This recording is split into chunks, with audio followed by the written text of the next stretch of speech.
দাদাকে নিয়ে যাচ্ছি আজকে জাহাপুর জগন্নাথ মন্দিরে, কারণ দাদা ছিল জগন্নাথের পরম ভক্ত। তো দাদা প্রায় দীর্ঘ 1 বছর পরে আসছে আমাদের বাড়িতে, আর এসে তো সকাল সকাল বলতেছে চলো জগন্নাথ মন্দিরে যাব।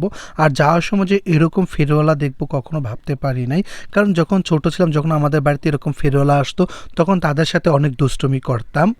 তারপর তো ফাইনালি আমরা চলে আসলাম জাহাপুর জগন্নাথ মন্দিরে। আর মন্দিরে তো দাদা চারপাশটা ঘুরে দেখতেছে। তারপর তো দেখলাম মন্দিরের সামনে ভ্যানে করে কালো পলিথিন দিয়ে কি জানি ঢেকে রাখছে। তারপর তো বলতেছি এখানে কি রাখা হয়েছে এভাবে কালো পলিথিন দিয়ে। তারপর তো বলতেছে আজকে এখানে কালী পূজা এবং শীতলা পূজা হবে, তার জন্য বিগ্রহ আনা হয়েছে, মানে মূর্তি আনা হয়েছে। আর কাকু তো খুব সেফলিভাবে পলিথিনগুলো সরাইতেছে, আমরাও দেখতেছি। আর দাদা 1 বছর পরে এসে হচ্ছে চলো চলো আগে আমরা জগন্নাথ মন্দিরে যাই। এই জগন্নাথ মন্দিরে নাকি দাদার একটা শান্তি কাজ করে।